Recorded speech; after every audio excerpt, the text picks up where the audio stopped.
शिक्षा समिति ऑनलाइन कक्षा पाली में आप सभी भैया बहनों का स्वागत और अभिनंदन है। आज हम कक्षा सप्तमी विषय हिंदी के पाठ 11 रहीम के दोहे का अध्ययन करेंगे। इस पाठ की विधा है दोहे अर्थात पद्यांश।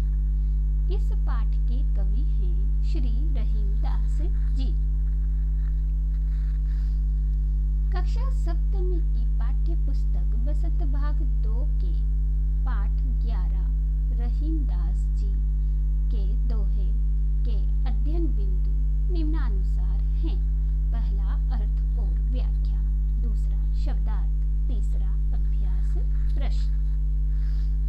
आज हम कक्षा सप्तमी की पाठ्य पुस्तक बसंत भाग 2 के पाठ 11 रहीम के दोहों का अध्ययन करेंगे, जिसमें पहला दोहा है कही रहीम संपत्ति सगे बनत बहुरीत विपत्ति कसोटी जे कसे ते ही साचे मीत। दूसरा दोहा है जाल परे जल जात बही तजी मिनन को मोह रहीमन मछरी नीर को तव न छाड़ित छो। इन दोनों दोहों का हम सप्रसंग संदर्भ और व्याख्या देखेंगे। इसमें पहला दोहा है कही रहीम संपत्ति सके बनत बहुत बहुरीत विपत्ति कसोटी जे कसे ते ही साचे मीत। इस पद्यांश में, इस दोहे में रहीमदास जी एक सच्चे मित्र की पहचान बताते हुए कहते हैं। इस दोहे का संदर्भ और प्रसंग इस प्रकार से है। प्रस्तुत दोहा हमारे पाठ्य पुस्तक बसंत भाग 2 के रहीम के दोहे नामक पाठ से लिया गया है। इसके रचयिता महाकवि रहीम जी हैं। उन्होंने इस दोहे में सच्चे मित्र की पहचान बताई है और इसकी व्याख्या या भावार्थ इस प्रकार से है। इस दोहे के माध्यम से रहीमदास जी सच्चे मित्र के बारे में बताते हुए कहते हैं कि धन दौलत जब हमारे पास होती है तो हमारे बहुत से मित्र बन जाते हैं, परंतु जो मित्र विपत्ति में मनुष्य का साथ दे, उसकी सहायता करे, वही मित्रता की सच्ची कसौटी पर उतरता है। अर्थात वही हमारा सच्चा मित्र है जो विपत्ति के समय हमारी सहायता करे और हमारा साथ न छोड़े।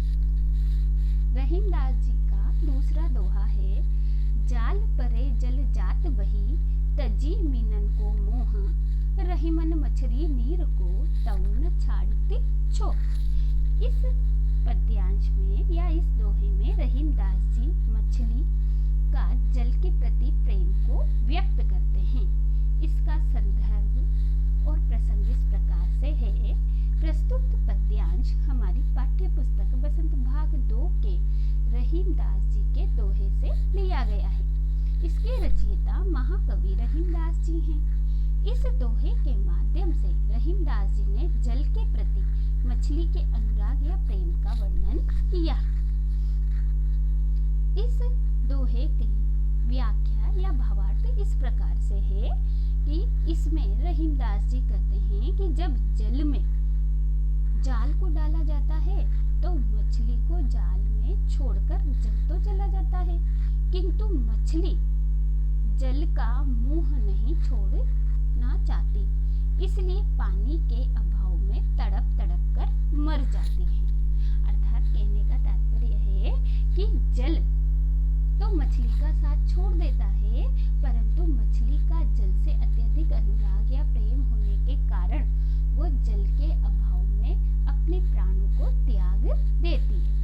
इस प्रकार रहीमदास जी ने प्रथम दोहे में बताया है कि संपत्ति होने पर मनुष्य के बहुत से मित्र बन जाते हैं, लेकिन सच्चा मित्र वही है जो संकट के समय हमारा साथ दे।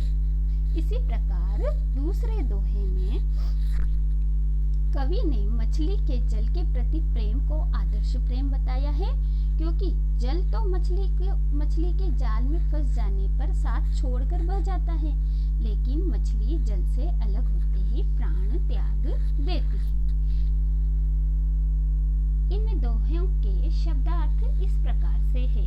पहला संपत्ति अर्थात धन दौलत, दूसरा विपत्ति अर्थात संकट, तीसरा है कसौटी अर्थात किसी की परीक्षा, रीत यानी कार्य करने का तरीका होता है जो, पांचवा है जाल परे अर्थात जाल में फंस जाने पर, ताजी अर्थात त्याग कर, मीनन को अर्थात मछलियों को, मोह अर्थात लगाओ।